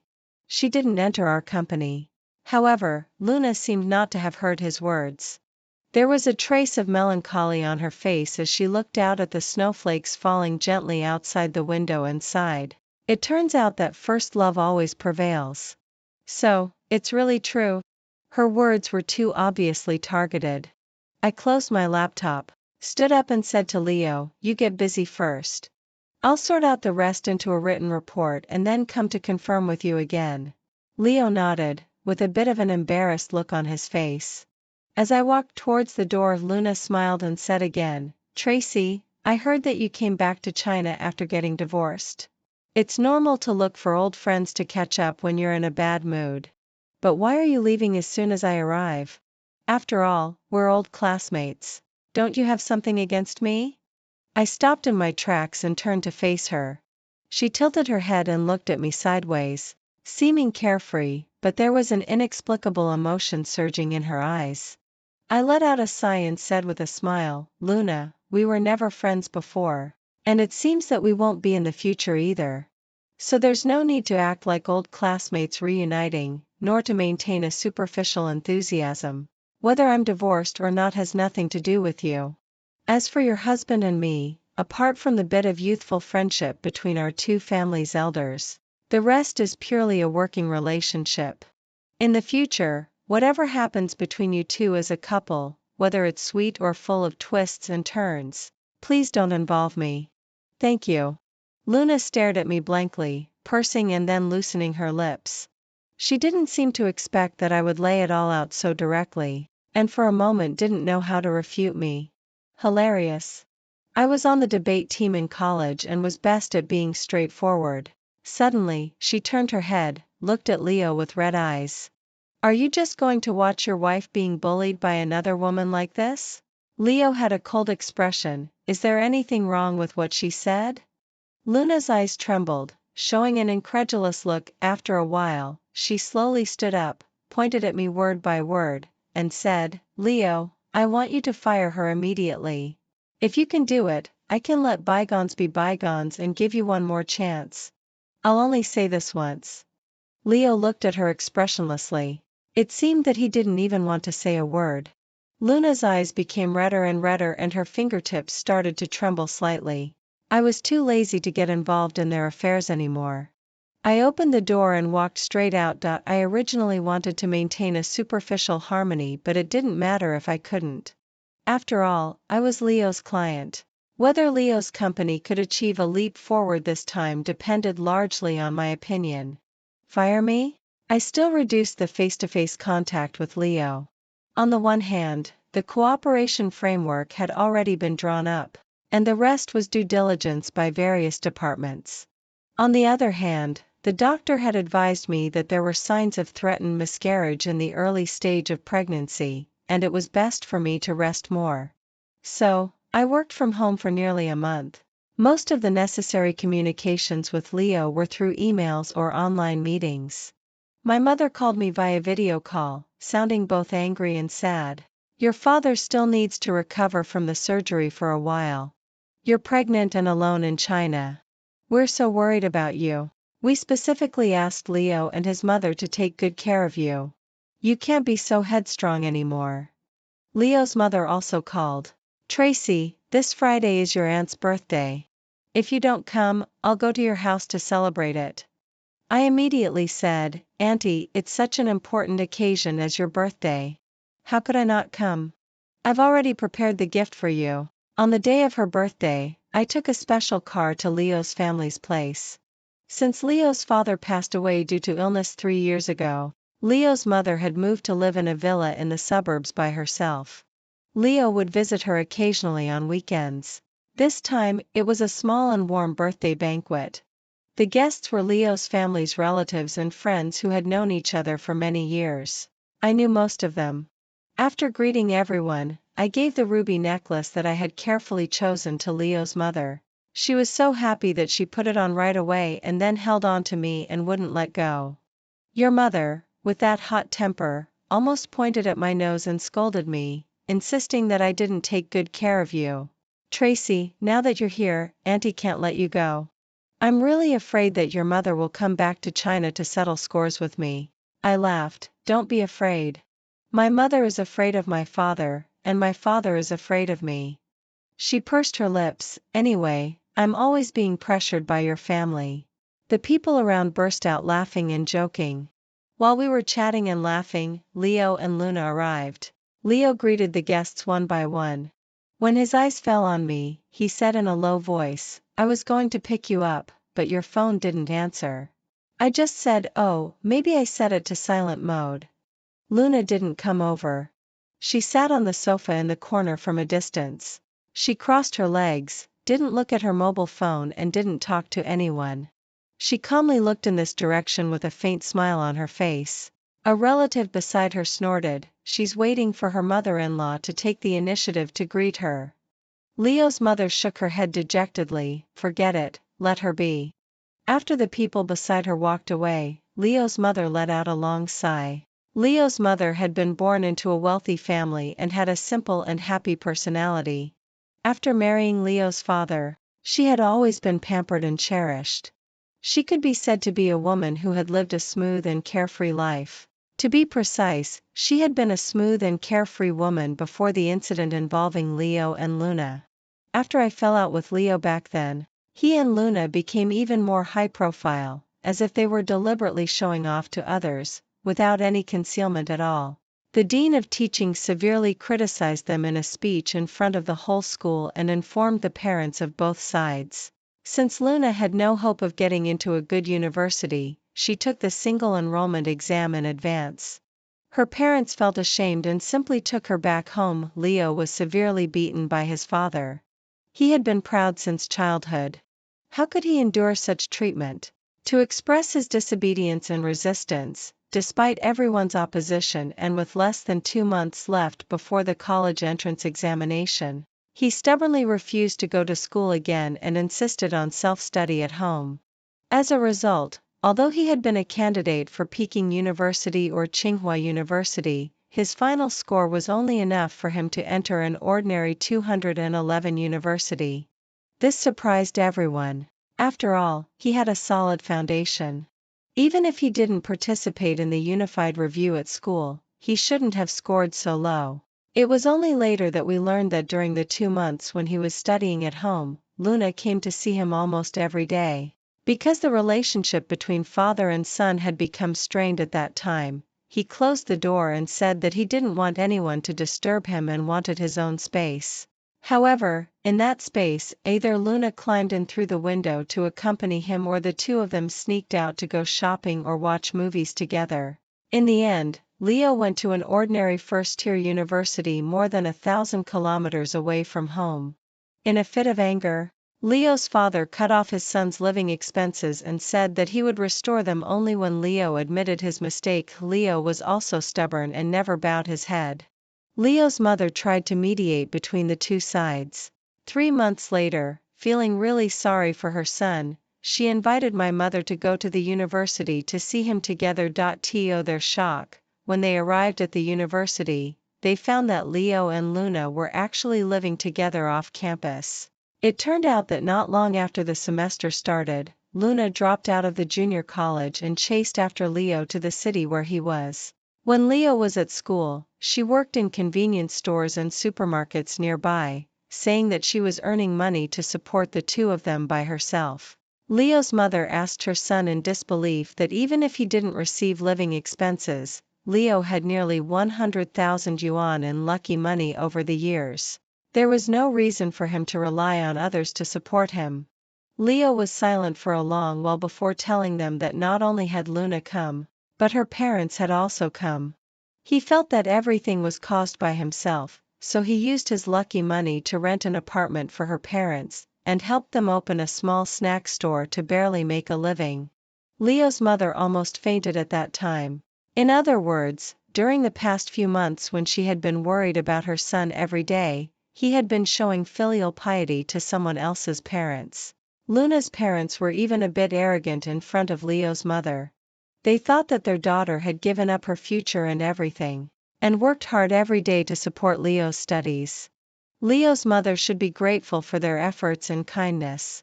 They also said that it didn't matter even if Leo's family no longer cared about their son. They would take care of him. After Leo's father learned about this, he was so angry that he fell seriously ill. The situation remained deadlocked until they graduated from university. Then Leo and Luna's family returned to the city. Leo's father's health became very poor. Leo's attitude also changed at that time. He often stayed at home to accompany his parents, and his personality seemed to have matured a lot. Leo's mother persuaded her husband that if their son really liked Luna, then just let it be. Nothing was more important than the happiness and reunion of the family. Leo's father, who had always been strong-willed and only gentle with his wife, finally didn't say anything more. However, Leo didn't seem very enthusiastic and just said there was no hurry. After the relationship improved, Leo's family used all their savings to support Leo in starting his business. When the company just started to show some progress, Luna's parents brought their daughter to the door. They said it was time to talk about the children's marriage. At that time, Luna stood in the middle of the living room of Leo's family, raised her chin slightly, and her eyes were a little red, making people think of the appearance of a mistress in a TV series who finally got her revenge after going through hardships. Her parents looked up and down at the house as if they were looking at their own possessions. Leo hung his head and didn't say a word. The physical and emotional health of Leo's parents was hurt by this incident, and they didn't want to interfere too much in their son's marriage. As long as Leo didn't object, they accepted all the requests put forward by the other side. They provided a house, a car, and betrothal gifts. Even when Luna's parents asked for compensation for taking care of Leo for 4 years, they also agreed. After the two got married, Leo's parents also wanted to make up for the relationship at first. However, Luna had always been brooding over the opposition back then and thought that the final compromise of Leo's parents was nothing but fear of estrangement from their son and having no one to support them in their old age. She always maintained a sarcastic and cold attitude towards their kindness. After Leo's father passed away, Leo's mother no longer forced the issue. She simply moved to the old house in the suburbs by herself, thinking that as long as her son was happy, she would rather not see these things. At the birthday banquet at this moment, Leo's mother was filled with 1,000 emotions. "Tracy, I know I shouldn't say this, but I often think how nice it would have been if Leo had chosen you back then." I didn't know what to say for a moment. I poured a glass of orange juice and handed it to her. "Auntie, that's all in the past." She shook her head to indicate that she didn't want to drink and frowned in silence. Luna tilted her head slightly and looked at us sarcastically. Before we could say anything, she shook the gift box in her hand and said self-mockingly, "Since I'm not liked, naturally my gifts aren't liked either. I won't flatter myself." She raised her hand and was about to throw it into the trash can beside her. I subconsciously reached out to stop her, forgetting about the glass in my hand. Almost all the orange juice spilled on me. "Luna, what are you doing?" Leo walked over with an ugly expression on his face. Seeing me in such a mess, he looked at Luna with some anger. "Did you splash it on her?" Leo's mother quickly took a tissue to help me wipe it off. Luna didn't answer Leo's question but stared at me and smiled faintly. "What a green tea and white lotus. Don't you think the trick of splashing water and then framing others is a bit too low class?" I frowned. "What am I framing you for?" She smiled faintly. "Don't you know it in your heart? Aren't you tired of acting?" I really thought she was unreasonable and couldn't bear it anymore. "You think I deliberately spilled water on myself, hoping that Leo would misunderstand that you did it and thus stir up trouble between you two? What on earth is going on in your mind? There are so many people watching here and there are cameras overhead. If I really wanted to frame you, wouldn't I find a place where there's no one? And in front of Auntie? What can splashing a glass of water frame you for? Don't you have a mouth? Can't you explain for yourself? Am I smart or are you brainless? I blurted out a series of words, and she couldn't get a word in. She just stared at me straight. On the surface, she looked calm and composed, but when you looked closely, her face was pale and her lips were trembling slightly, making her look even a bit pitiful. After a long while, she pursed her lips and raised her head, saying, "Of course you're not afraid to do this in front of Leo's mother. Aren't you two discussing to replace me as the wife?" Leo's mother rubbed her temples, looking tired. "All right, I shouldn't have talked about the past with Tracy. Luna, I apologize to you. But there aren't as many bad people here as you think. You don't have to feel that everyone is bullying you. Leo, everyone is watching. Take her to the garden or anywhere else for a walk and come back later, okay?" Leo lowered his eyes and said softly to Luna, "I apologize to you. Let's go. Let's go out first." Luna stood still. The strange atmosphere here attracted the attention of the people around. Several elders walked over. "Luna." Leo called out. Luna turned to look at him with crystal tears in her eyes. She smiled bitterly and said, "I understand. I don't deserve to be here. I shouldn't have come. I shouldn't have disturbed your happy and peaceful atmosphere. I'll just leave." She covered her mouth and rushed out under the gaze of the guests. At the birthday banquet that day, Leo's mother also lost her interest. She ate a little casually and then said she didn't feel well and went upstairs to rest. When I video called my mother in the evening, I talked about this matter. She shook her head and sighed. "Your aunt has been protected by others since she was a child. She has a soft personality. Now that your Leo father is gone and Leo is so stubborn, I'm afraid she'll still have a hard time." I looked at the cold and lonely winter night sky outside the window and felt a sense of the vicissitudes of life. I continued to live a life of staying indoors. This year, there were several heavy snowstorms in the city. The highways were blocked. The urban traffic was cut off, and the delivery and express services came to a halt. Leo called and said that he had bought something for me and would send it over. I said that I didn't lack anything and there was no need to trouble himself. He was very determined and came to my door directly with the things. The refrigerator was stuffed full, and the storage room was piled up like a small mountain.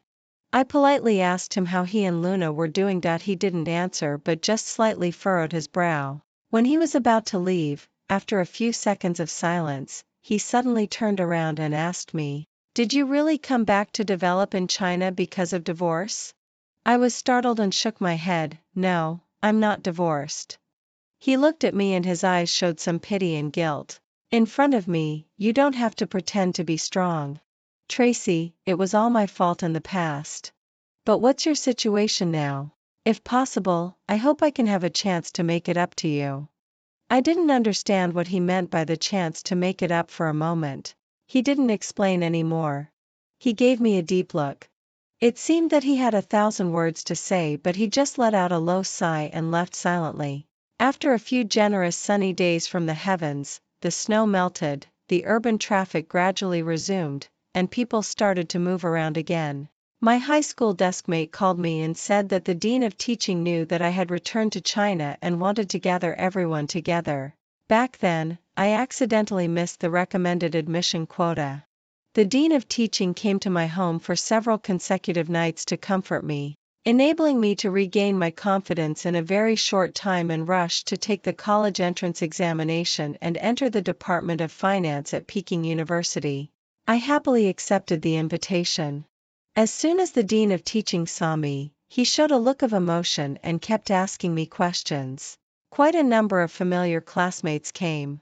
Since we were from a key high school in the city, almost all of us were admitted to 985 or 211 universities back then, and we were all doing quite well now. Somewhat unexpectedly, Leo and Luna also showed up. Although Leo didn't do well in the college entrance examination, in recent years, with the support of his family and his personal abilities, he has gradually become a rising star in the business world. Now, everyone has become mature individuals who have stepped into society. Despite the size in their hearts, they still greeted each other warmly on the surface, and the atmosphere was harmonious. During the banquet, Leo stood up and respectfully offered a toast to the Dean of Teaching, expressing his immaturity back then and his gratitude to the Dean. His words were sincere and humble. The Dean of Teaching had aged a lot and looked quite touched. He also raised his glass and said to Leo and Luna, "I'm very glad that you two are finally together now. I hope you don't blame me for my opposition back then. After all, that stage was crucial for your lives." As he spoke, he drank the wine first. Leo immediately bowed and downed the wine in his hand. However, Luna didn't move. She sat in her seat, twirling the glass casually, with a faint, ambiguous smile on her face. Leo said in a deep voice, "Luna, the teacher is toasting us. Stand up and drink it." Luna tilted her head and said softly, "Sorry, teacher. Due to health reasons, I can't drink alcohol." The atmosphere froze in an instant. The dean smiled awkwardly and sat down. "It's okay. Health comes first. It's fine if you don't drink." Leo had a cold expression on his face that he took Luna's wine and drank it in one gulp. "Teacher, I'll drink this for her. Please don't mind." "I don't mind. It doesn't matter who drinks it," the dean said. Luna lifted her eyelids and gave Leo a casual glance, seeming to think that he was being pretentious, and she sneered disdainfully. I was observing her silently. She was wearing a pink Chanel suit. Her makeup was a bit overdone. Her bag and accessories were all luxury items. At a glance, there were 5 or 6 logos all over her. Apparently, she came here today specifically to show off. On the one hand, she wanted to slap the Dean of Teaching in the face for having stopped her and Leo from having a puppy love back then. On the other hand, she wanted to wash away the embarrassing past of being a poor student in those days. My deskmate nudged my arm and said in puzzlement, "How could I have thought she was both generous and pretty before? Looking closely, her appearance hasn't changed." I just smiled and didn't say anything. I had already asked myself this question before and had an answer. Back then, her generosity and carefree manner were due to the fact that she was free from the pressure of the college entrance examination early on, and her so-called prettiness was also a result of comparison. She had learned about makeup, lipstick application, and showing off her figure by wearing tight clothes in her previous bottom-ranked high school. Compared with us who were completely immersed in exam preparation and had no sense of femininity at that time, she was naturally a dazzling presence. Now that everyone has entered society, we've learned how to dress up and show our beauty and advantages. Since the reference has changed, the judgment criteria have naturally changed too. Looking at Luna from a more objective perspective nowadays, she is too thin. That Chanel suit looks rather plain on her. And as for her appearance, she can barely be described as delicate. However, she prefers heavy makeup, which makes her cheeks look sunken, losing her softness and making her look a bit old-fashioned. Why had I seriously thought about this question? Because she was the only mark of failure in my once smooth and proud youth. Some people were smoking during the banquet. Since I didn't deliberately publicize my pregnancy, I excused myself to go to the washroom and took a break in the lobby. "Are you okay?" I turned around and saw Leo standing aside with his hands in his pockets. "You didn't look well just now. Are you feeling unwell again?" I looked behind him.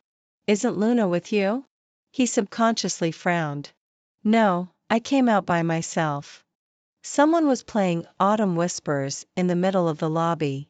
The melody was like a trickling stream, slow and beautiful. Just now when talking with the teacher and classmates, I thought of our past. How time flies. Leo narrowed his eyes slightly and looked ahead with a tone of emotion. "Yes." I smiled. "The teacher is probably looking for me. I'll go back and check." Just as I was about to leave, Leo suddenly said in a deep voice, "Actually, there's something that has been on my mind all along. I've never found a suitable opportunity to tell you." He seemed to be caught in some intense emotions. His eyelashes trembled slightly. After a long while, he sighed softly and said, "Tracy, I owe you a formal apology." I was startled for a moment and then I immediately understood which incident he was referring to. Back then, after he was warned by the school for having a puppy love, his father reprimanded him in front of me. It's senior year of high school now, the time when you should be completely focused on your studies. A girl who grew up in that kind of environment just easily lured you away. You have such good qualifications and a bright future, how could you waste such precious time on her? If you were to find someone, you should find someone like Tracy. Why did you have to look for a partner among those worthless people? Are you ignorant or stupid? His words were so harsh that I felt very embarrassed standing by. Leo knelt on the ground at that time and suddenly looked up to meet my gaze. His eyes were full of resentment and coldness.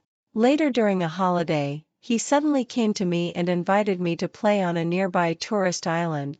I didn't want to go because I had an interview for the recommended admission to Peking University the next day. But he was so sincere in his words, saying that he wanted to adjust his mood to focus on exam preparation and that his parents would only agree if I went with him. Thinking that it would only take a few hours, I hesitated and then agreed to him. After all, at that time, I also hoped that he would get back on track as soon as possible. However, when we arrived at the island by boat, we found that Luna was also there. Only then did I realize that it was her birthday that day.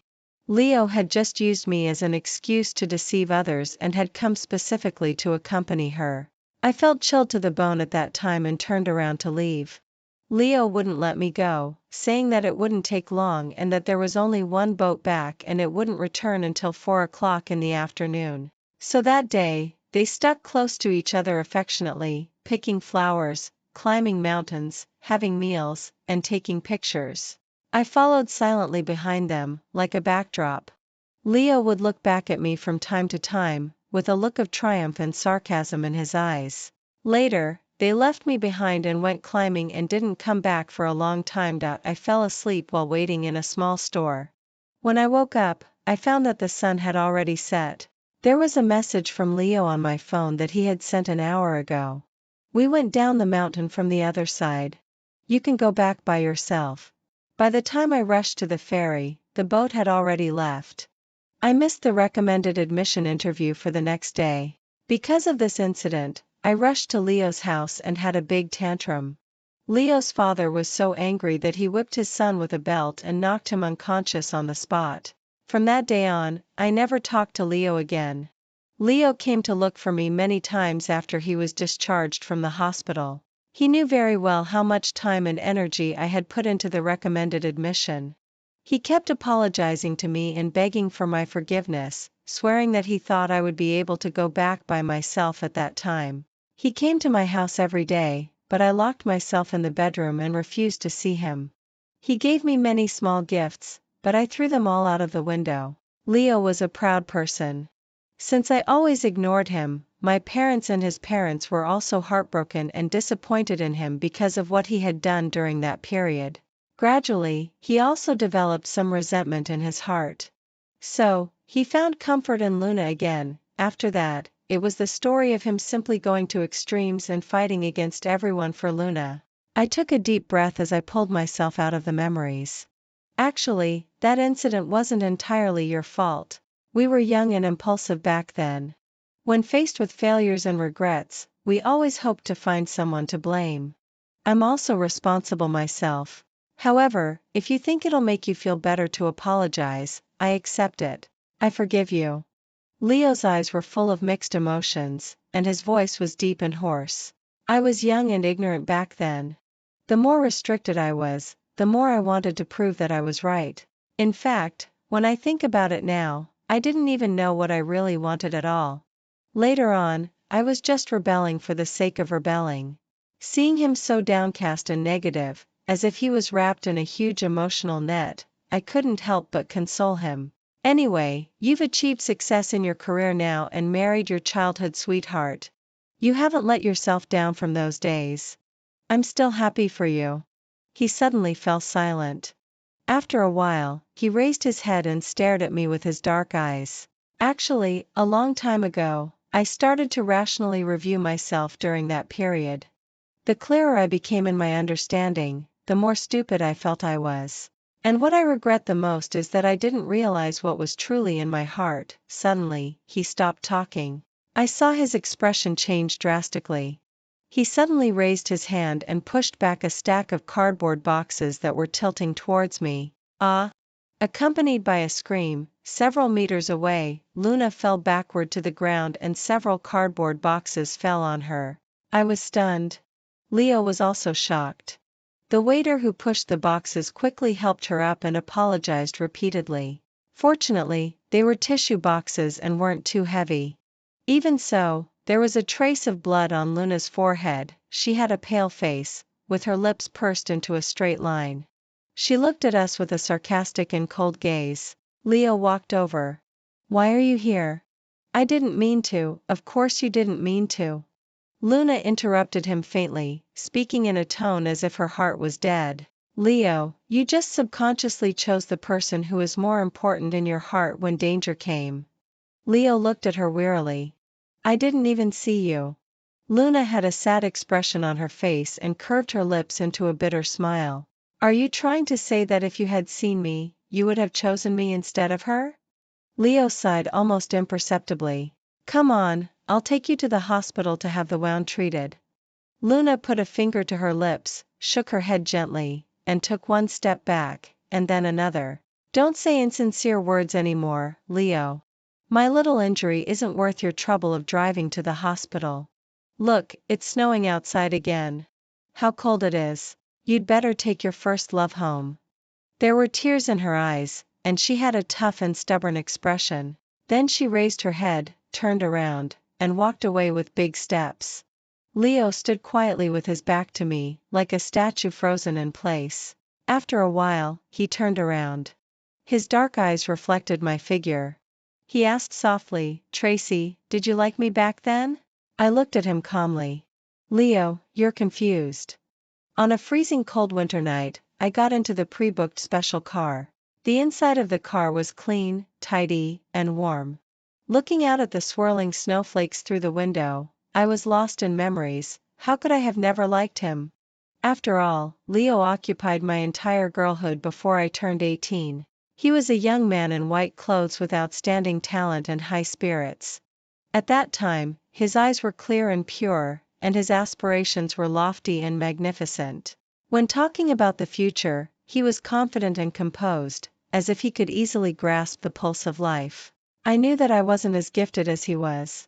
In order to be on a par with him, I had no choice but to work hard and spend a lot of time. He often frowned and complained to me, "Go and have some fun. There's no need for you to do these exercises over and over again. How dazzling the spring scenery outside is." I shook my head and refused again and again. How dared I go? Even if I slackened off just a little bit, the photo of the top student in liberal arts posted side by side with his on the school's promotional wall wouldn't be mine. However, Leo still shifted his gaze away for another dazzling sight in the end. The fact that Leo fell in love with Luna once made me trapped in inner turmoil and self-doubt for a long time. Later, even though I achieved my goals step by step, my emotions would suddenly sink into a quagmire at certain moments, leaving me in a very awkward state. A long time later, I told someone about this little thing in my youth.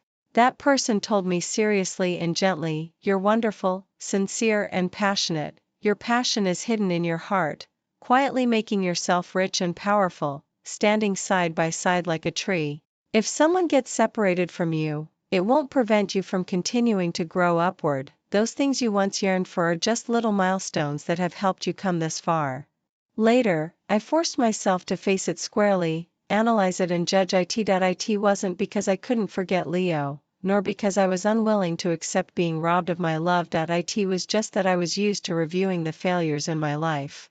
Just like making a mistake in answering a question in school days, taking a wrong turn while navigating, or incurring losses in a certain investment at work.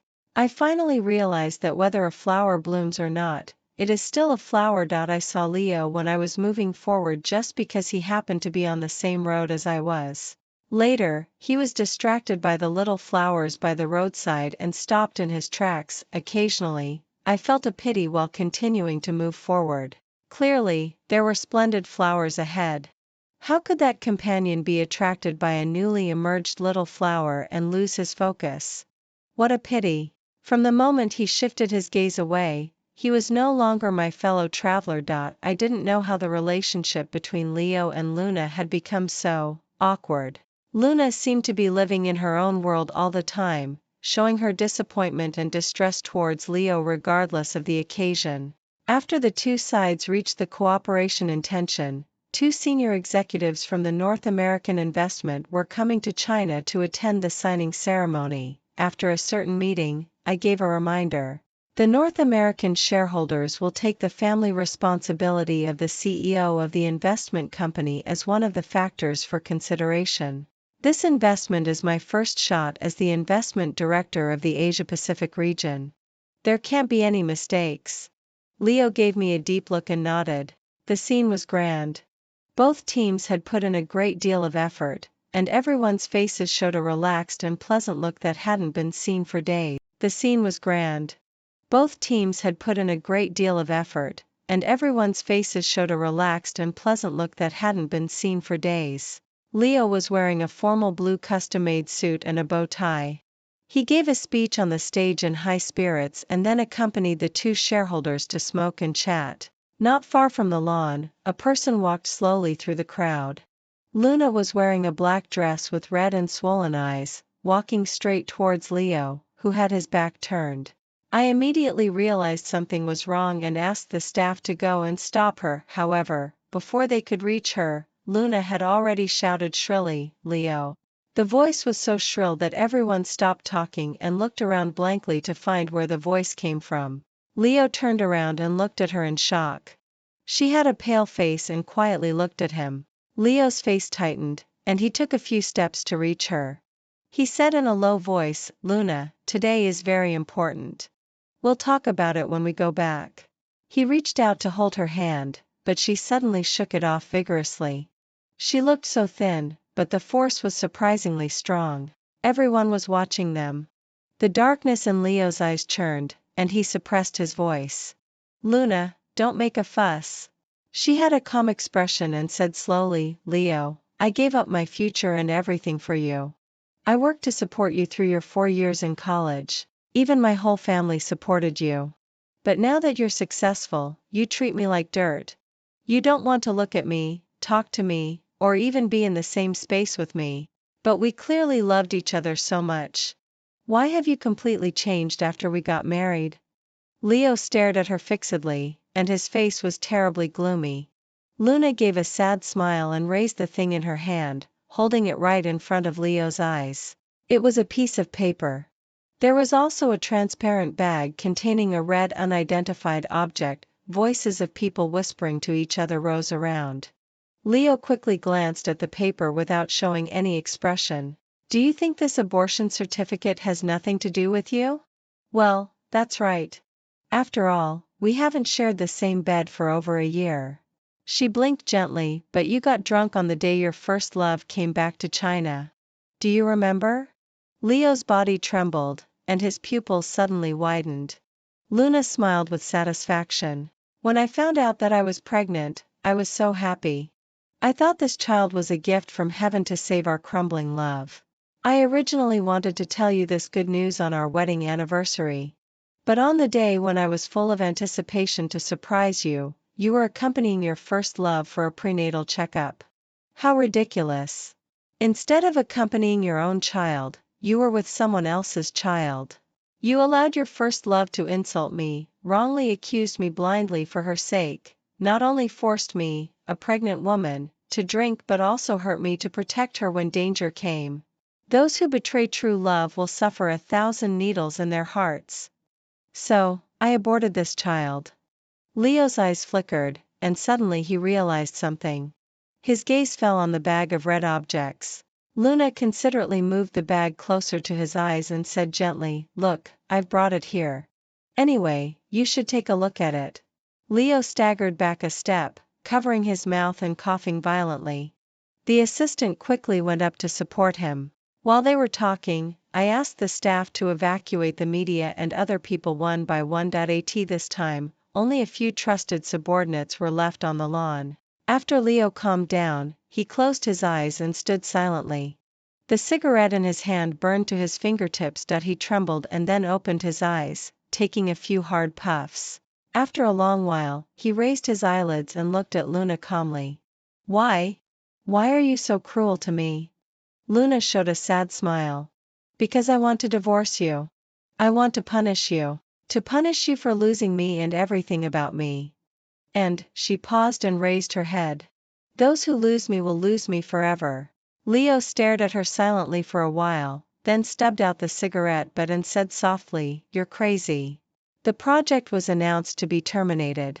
Although Leo tried his best to do public relations and deal with the situation to prevent it from spreading outside that day, the shareholders of the North American investment still gave a negative opinion.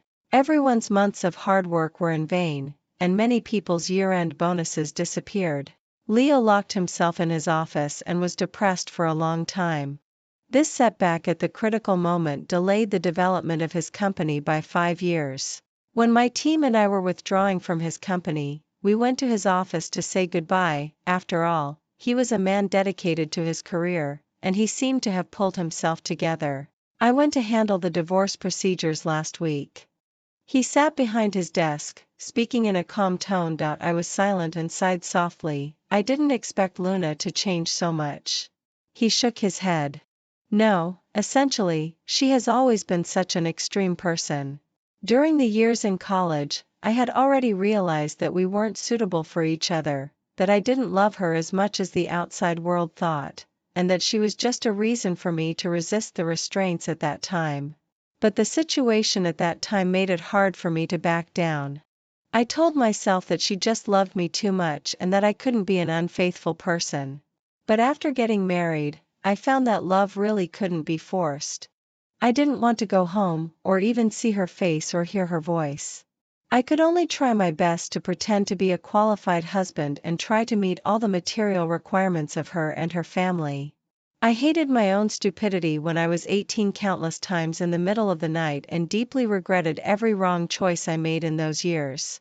That day, when she brought the aborted embryo in front of me and told me that she wanted a divorce, I actually felt a sense of relief from the bottom of my heart. I know it sounds cold-blooded when I say this, but I don't want to deceive myself anymore. Suddenly, he got up and walked in front of me, then squatted down, looking up at me with a pair of eyes that shimmered slightly.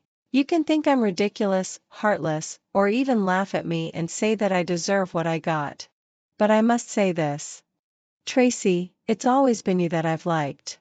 Only you. I was young, hot-headed, and arrogant back then. I couldn't see my true feelings clearly. I always thought you didn't care about me, so I was bewitched and chose the stupidest way to prove myself. Later, I lacked self-restraint and sank into the short-lived and superficial excitement of youth. I know it's very inappropriate for me to say this. After all, the 1-month cooling-off period hasn't ended yet, and the divorce hasn't been finalized yet. But I don't want to miss it again. I don't want to waste even a single minute or second.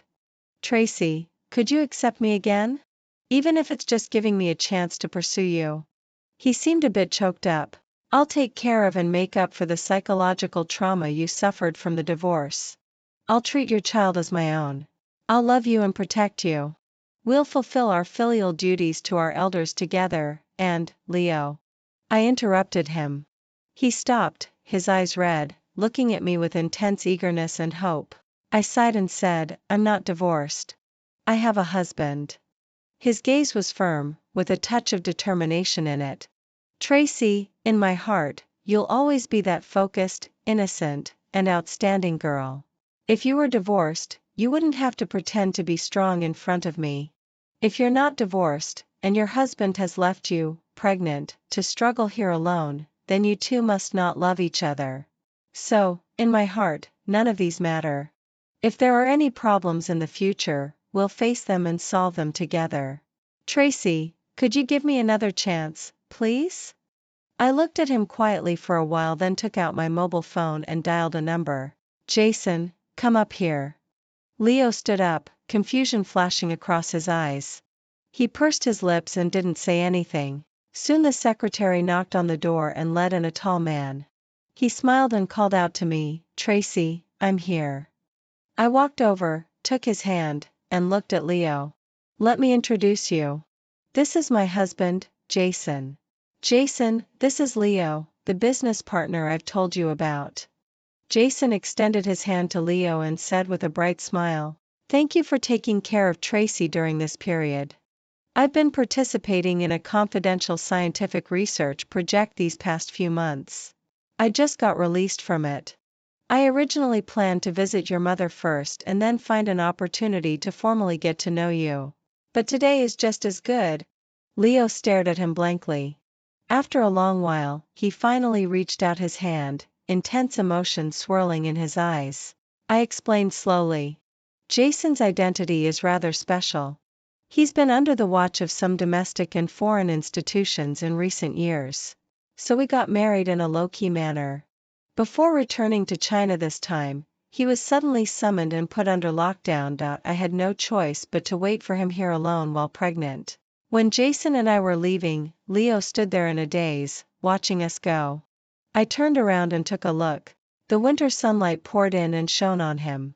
It should have been a warm and bright scene, but somehow it showed a hint of loneliness. Half a year later, I saw Luna again. She came to find me on her own initiative. In the coffee shop, she first looked me up and down, then took a sip of coffee and said leisurely, You and Leo didn't get together? I remained silent. There was no need to tell her so much. She smiled with a bit of self-satisfaction. I expected that. I heard that he's been looking for me like crazy now, right? I nodded. Yes. Leo was indeed looking for her everywhere. After the 1-month cooling-off period ended, she suddenly disappeared. The early divorce procedures became invalid. Leo was so angry that he smashed an expensive jade ornament. He went to Luna's parents, mobilized all kinds of personal connections and resources, and almost called the police. However, Luna hid herself thoroughly and there was no news of her at all. This was also the reason why I, with a big pregnant belly, was willing to come to see her. Why did you suddenly leave? I asked. She cast her gaze out of the window. It was early summer, and everything was lush and green. With a long sigh, she said, Men are really strange creatures. They always have to lose something before they can see their true feelings. I'm very clear that he must love me. We once had such a passionate love. It's just that the dullness of life in these past few years blinded his eyes. And then you came back to China. He couldn't let go of that little obsession from his youth and mistook that obsession for love. Now he's finally come to his senses and regrets it, but the damage has been done. A heart that has been cooled can't be warmed up again all at once. She picked up her coffee and took a sip, then said coldly, My punishment for him is late but has arrived. He must endure the pain and regret of losing me. I looked at her and asked, Then why did you come to find me? Aren't you worried that I'll tell him where you are? I can't hide from him forever. She smiled faintly. Now that things have come to this point, I've made up my mind. No matter what he does, for me, it's just like a cotton-padded jacket in summer or a palm leaf fan in winter, useless attentions. I still told Leo that Luna had come to find me. After all, I felt that between the two of them, one wanted to find the other and the other also wanted to be found. I heard about what happened later from Leo's mother intermittently.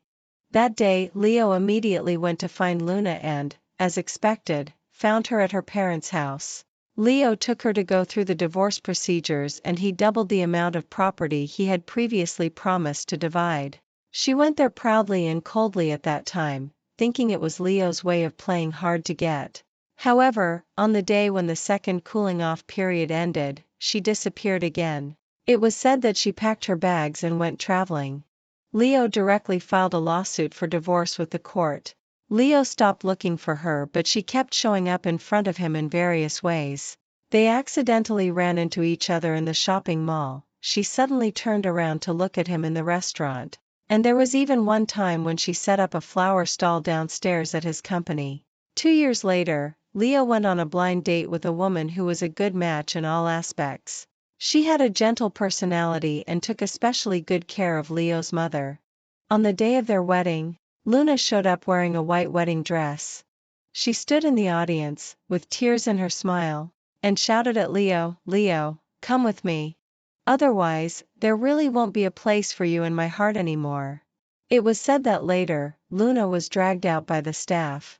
The white wedding dress was torn and shredded during her frantic struggle, and the skirt became strips of gray cloth. It was like a joke. When Leo's mother told me about this, I was sitting in the garden of the villa, enjoying the sun and drinking tea. On the lawn not far away, Jason and my daughter were playing, laughing merrily. Suddenly, a scene from many years ago popped into my mind. In the classroom with the mottled sunlight of the setting sun, Leo stood with his hands in his pockets on the desk in front of me, frowning and tilting his head to look at me, full of youthful spirit. He was about to say something. By the window, a girl's silvery voice rang out. "Leo, let's go. There won't be any seats left in a while." The sunlight filtered through the branches of the plane trees and shone on the young man's ears, making them turn slightly red. I felt an intense sense of melancholy in my heart. Life is so unpredictable. We don't have time to argue, regret, or force things. Everything is fleeting. We should love and embrace instead. "Mom, you're so slow. Dad and I are so tired of waiting." My daughter's childish voice rang out. She tilted her chubby little face to look at me. Jason was wearing his usual shirt and glasses, with broad shoulders and a narrow waist. His sleeves were rolled up, revealing his strong and muscular arms. Both of them were a delight to behold. "I'm coming." I smiled and got up to run over. Despite the unpredictability of life, my heart remains constant. Happiness and the future, everything, lies in the present.